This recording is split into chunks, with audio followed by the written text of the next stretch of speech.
Hello everyone, I'm Jay. And I'm Sean. And today we're reviewing The Show Must Go On, the Queen plus Adam Lambert story.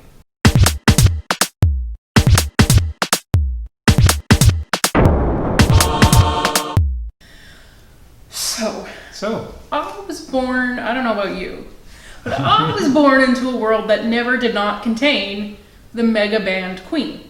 Yeah, me too. Same world. Okay.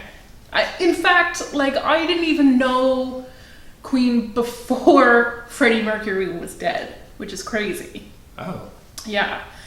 And I was trying to think, what my first exposure to Queen would have been.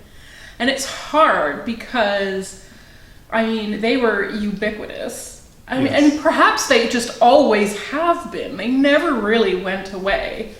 And then they just keep getting these surges of popularity, even though they have not put out new music in quite some time. But yes, here's what I remember as a kid, and this is totally embarrassing, and I apologize to the rock gods.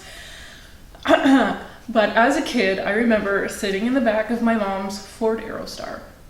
Because when you had a lot of kids, that's what you drove. It is a minivan. Classic.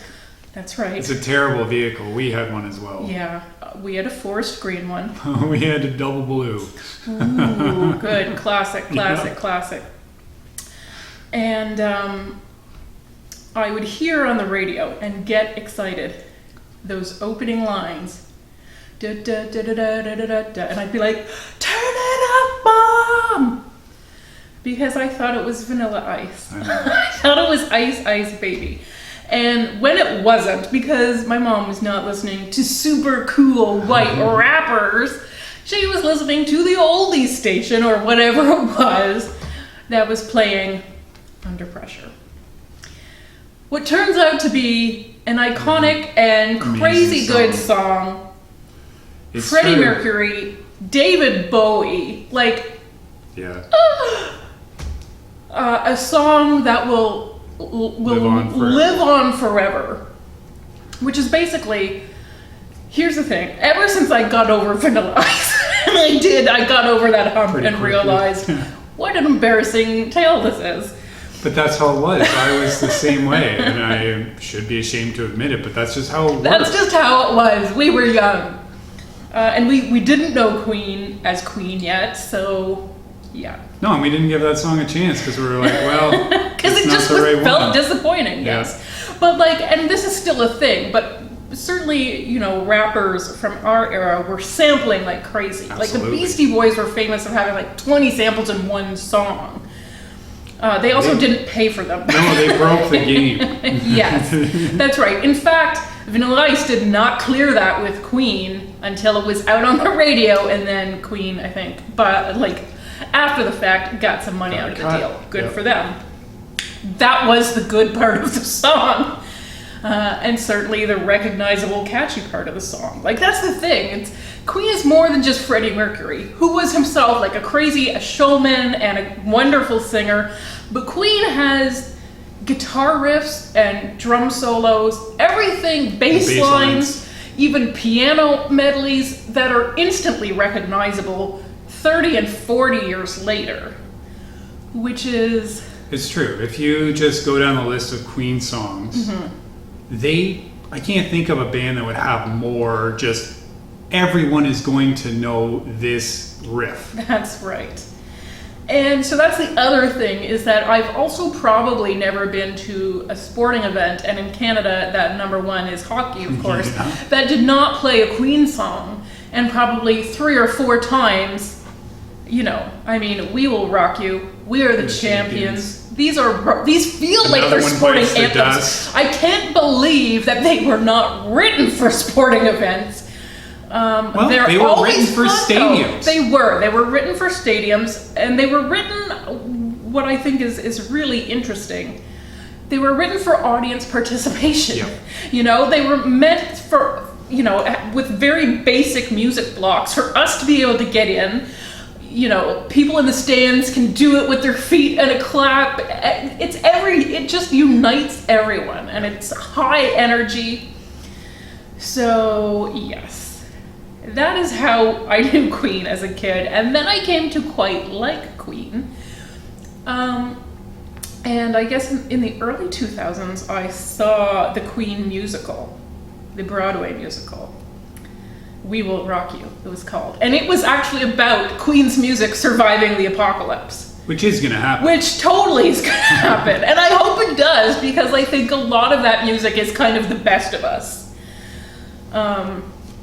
But yeah, and then of course, in very recent years, we had the Freddie Mercury kind of Queen biopic thing going on that again made some of these songs hit the charts, even though they're older than I am. It's crazy. And then, I think, was it last summer or 2 summers ago, my little nephew, Jack. Oh, Shazam. He's 6 now, he was like 4 then, but he has always been a musician in one form or another. His mom built him a stage in the basement, and he has a drum set, like 4 guitars, an electric guitar, an acoustic guitar, just a guitar for all of the outfits that he has. He's got like a DJ booth, a keyboard, a saxophone, like every instrument. He loves dancing, he loves singing. And there is a Queen song. Don't Stop Me Now. Yes, in Shazam. And that's how he learned about Queen and about Freddie Mercury. I hope like heck that one day I will convince my sister to dress him up as Freddie Mercury for Halloween. That would be my dream come true. But that's how he discovered Queen. It was so cool to be there in that moment.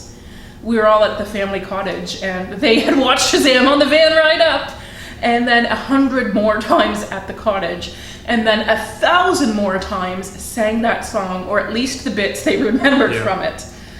My goodness, it was so exciting to see another little Queen fan pop up out of nowhere. And kudos to Queen for writing songs that would serve as perfect titles for their future documentaries. Isn't that right? It is, yeah. They wrote a perfect title for the biopic, Bohemian Rhapsody, which was another big thing in the 90s that had a big resurgence of Queen. Thank you, yes. Mike Myers, Dana Carvey, a car, a headbanging event, and they did like the whole song. And it is a long song. Yeah, it's 7 minutes long. Yes.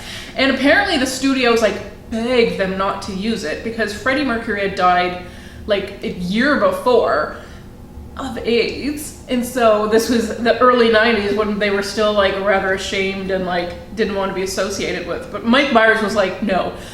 It needs to be Queen, and it did need to be Queen. It did. You can't imagine it as being anything else. It wouldn't have been the same. It was instantly classic. Yeah, that's a moment. That's a cultural moment right there. And it put the song on the charts again.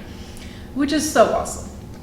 So, I mean, I have been a somewhat unabashed fan of Queen my whole life, except for that shaky Vanilla Ice period that nobody talks about. Yeah, but that doesn't mean you weren't a fan of Queen. It just means you were making some questionable musical choices at the time. But that led me to learning Queen. Yeah. So there is a silver lining to Vanilla Ice. Thank you. I'm glad we found it all these years later. So Queen. Now Queen, I think, did... they've had a whole career of smart moves, but I think among the smartest was not replacing Freddie Mercury. And of course, when he died, they were still writing music, putting out music. They hadn't toured in a while because he wasn't able to. But there was still a big audience for Queen. Oh, sure there was. And Queen had a very dynamic, like they were always chameleons. From day number one, they were putting out like sometimes like disco kind of beats and really poppy stuff, or and then super hard rock anthems. Yes, and then like a opera falsetto in the middle of an 8-minute song. So if any band could have transitioned, it was probably Queen. Yeah, absolutely. And Freddie Mercury died so young, and he died only like 5 or 6 years after Live Aid, which is their seminal moment. Yes. So yeah, they were still in the game for sure. Yeah. So, but I still think it was the smartest move on the planet to not replace him, because he was irreplaceable. There's no other. Right? There will never be another Freddie Mercury. No other. And to even insinuate that you could do it would have been a mistake. Now, watching this new documentary, which is on Netflix, thank you, I really was struck because obviously lots of bands, and maybe Queen would have too, eventually fallen apart, gone their own ways. We see mostly Brian May and Roger Taylor. They're the ones who are still touring as Queen today, still playing together, still good friends with each other, and were very good friends with Freddie when he died, and honestly were just mourning him, grieving him, and they couldn't even think of doing that music without him for a long time, I think, which obviously I respect. But eventually, you know, when you get through those first stages of grief and you can remember your friend or your loved one, not with tears every time, but with a smile, and remember the good times, I think then their musicianship started coming out again, and they really wanted to be able to honor his memory, but also from their own creative output to play those songs again. And to perform. I mean, It wasn't just Freddie Mercury, the performer. No. Like, that's what Queen as a band was built around. Mm-hmm. Absolutely, that is true. And they put on a great show. And they still do.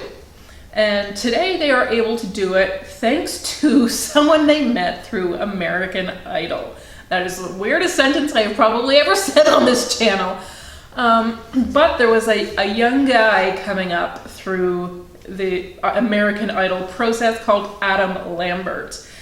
And he was really earning a lot of praise, a lot of critical response, a lot of audience response with his continued success week after week. And so for the finale, they asked Queen, would you come and play on stage for these two guys, Adam Lambert and Kris Allen? Yeah, see, no one even knows who this other guy is. We're the two finalists. And Queen was like, all right. Which I also kind of loved, because they're older guys. I mean, they're not even American. So I thought it was really fun that they are willing to sort of extend the olive branch to younger generations and newer fans and be introduced that way. So they played it, and they had like instant chemistry with Adam Lambert. Adam Lambert lost the show, apparently. The other guy, who nobody remembers, won. Which is how it goes with American Idol. It is, yes. Very rarely do the winners actually go on to have any success. That has been the exception and not the rule. And then often people who are out much earlier somehow pick it up. So, America may have talent, but they are very bad at picking it. Just like everything, though. Yes. Do not leave things to the American people to decide. Do not let them vote on anything. They always get it wrong. And often for the wrong reasons, because apparently there was a scandal that Adam Lambert was gay and hiding it, even though he didn't know he was hiding it because he had been living out for like a decade. Yeah, he just didn't go on and be like, hey, I am gay, warning. Yeah, although certain jackets said that for him. So it's fair for him, like, you know, as a guy who has lived out, we don't always think that we have to come out. And why should you? Straight people, nobody on American Idol came out as straight. I have never watched the show, but I'm certain that is true. I would bet on that. No, I just remembered. I believe Clay Aiken did come out as straight. Oh no! No, I'm kidding. He was more closeted, I believe. That is true, yes. Potentially more gay, so it's a rough boat to rock there. But anyways, Queen had this crazy chemistry with Adam Lambert, and they had, you know, it just happened one show at a time where they asked him, and this is not the first time they had toured, but they would just ask guest stars, not a replacement frontman, not a new lead vocalist, a guest star. And I think that's such a great way to go about it because it takes the pressure off that performer to be Freddie, because no one can be. And that's it again, is you don't want another Freddie Mercury. No. You have these people do their own take on the songs. That works much better. Yes. But it is also out of the norm. It is.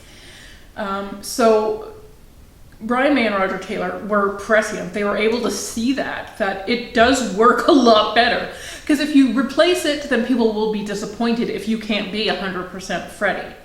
So they're not telling people, hey, come hear the songs as you heard them 30 years ago. It's like a slightly different approach a lot of the time. And most bands do that live over time anyways. Sure they do. You know, they get tired of playing the same songs, and so they do different versions and they rearrange music. Yep. And Queen has just been upfront about that. And another thing that surprised me, Brian May was very talkative in this documentary, which I loved. We had really great access to them. But he was so open. And I just feel like, you know, so many of this older rock star generation are intimidated and, you know, want to pretend they don't understand the success of today's pop artists. But this guy is like so okay with it. Obviously, there is a generation between him and the new guy. And yet, you know, he sings his praises. He can't believe the musicianship this guy has, the vocal range. And I just think how great for Queen to have struck it lucky twice. And how even greater it is for them to know that. And for them to, you know, to give him his due, I guess. Because no one knows better than Adam Lambert that Queen has done him a huge favor. And no matter what little success he was going to have post American Idol, and he did have some on his own terms, playing to stadiums with Queen is a huge friggin' deal. It is. It's a big upgrade. Yeah. He sold out shows all over the world.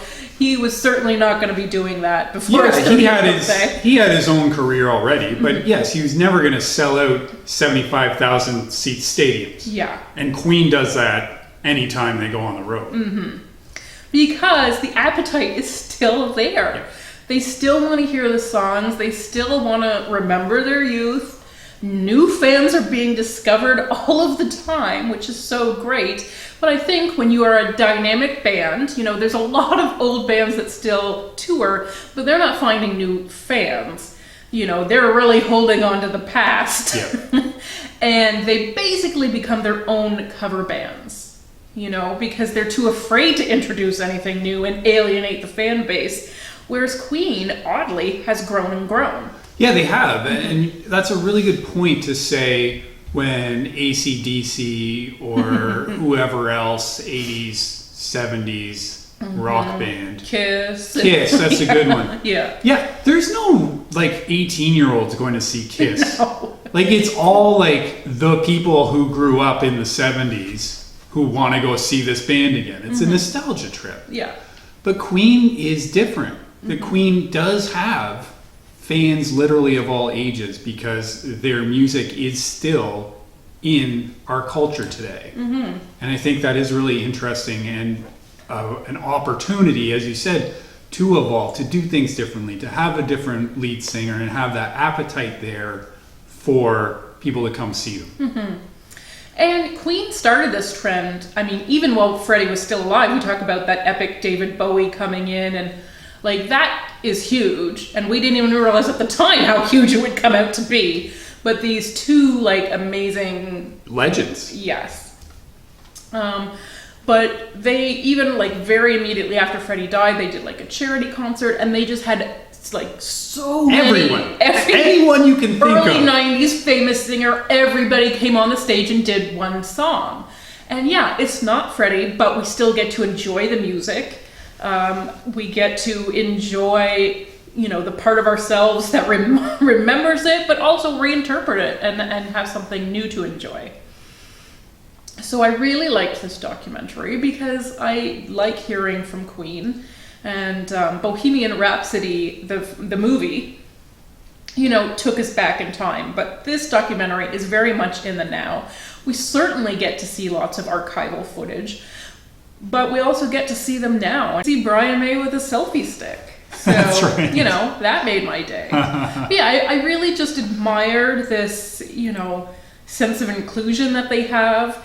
And that the diversity that they are on stage is also reflected in the audience. There's all ages everywhere.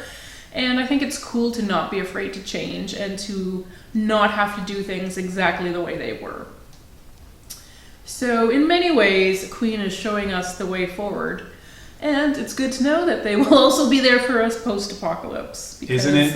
It's the ultimate comfort food, isn't it? Yeah, it is. It's very calming. You just have to survive for long enough to reinvent electricity, and then you can go find your Queen tape and get rocking. That's right. And we will. They will. They will rock us. That's what they do. I've been told. Okay, well, thank you so much for listening, guys. Have a good day. Bye.